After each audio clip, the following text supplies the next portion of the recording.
नमस्कार मित्रांनो, आशा किरण क्लिनिक या यूट्यूब चॅनलवर आपलं स्वागत करीत आहे।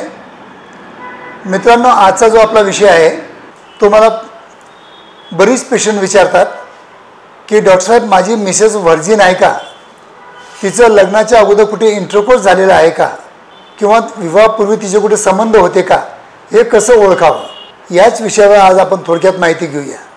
मी आहे doctor Umesh, as a clinical sexologist म्हणून गेल्या 40 वर्षापासून मी तुम्हाला शास्त्रोक्त मार्गदर्शन करीत आहे। मित्रांनो, खूप कॉमन प्रश्न आहे, हा प्रश्न मला माझे पेशंट विचारतात की डॉक्टर साहेब, माझ्या पत्नीचे विवाहापूर्वी कुठं संबंध होते का, मी कसं ओळखू। कारण की मी पहिल्या दिवशी जेव्हा सुहागरात्राच्या दिवशी जेव्हा संबंध ठेवला तेव्हा तिला ब्लिडिंग झालं नाही आणि माझं इझिली इन्सर्ट पण झालं। असं काही झालं तर त्या पुरुषांच्या मनामध्ये किंवा मुलाच्या मनामध्ये एक मोठी शंका उभी राहते की माझ्या पत्नीचे विवाहापूर्वी संबंध होते का।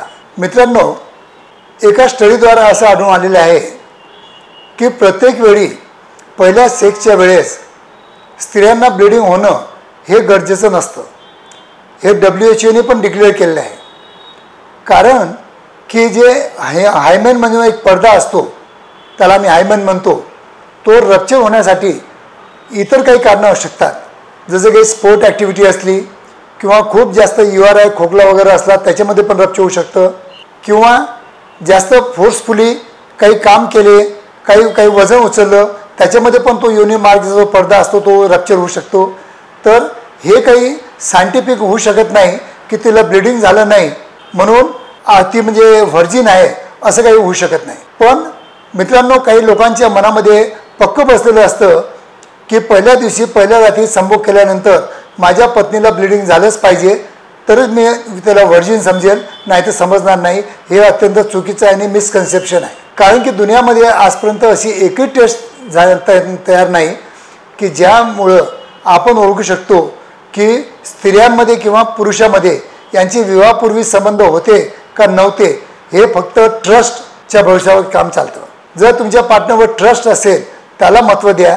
उगीच तुमच्या मनामध्ये शंका कुशंका निर्माण करून आपलं राहिलेलं वैवाहिक जीवन स्पॉइल करण्यासाठी डेफिनेटली तुम्हाला म्हणजे केव्हा ही घटना कारणीभूत असू शकते। तर मित्रांनो, असं विचार न करता सगळ्या गोष्टी ॲक्सेप्ट कराव्या लागतात। कारण की आजच्या घडीला प्रोनोग्राफीमुळं बरेच मुली पण प्रोनोग्राफी बघतात आणि भरपूर मार्केटला सेक्स टॉयज उपलब्ध असल्यामुळं ते पण कुठे जर त्यांनी इन्सर्ट केलेले असेल तर त्यांचा योनी मार्ग पण सैल होऊ शकतो आणि त्यांचा पडदा पण रप्चर होऊ शकतो। तर गरजेचं नाही आहे की ज्यांचा योनी मार्ग सैल आहे आणि ज्याचं ब्लिडिंग होत नाही तर ती मुलगी म्हणजे व्हर्जिन नाही आहे, असं बिलकुल तुम्ही कन्सिडर करू नका।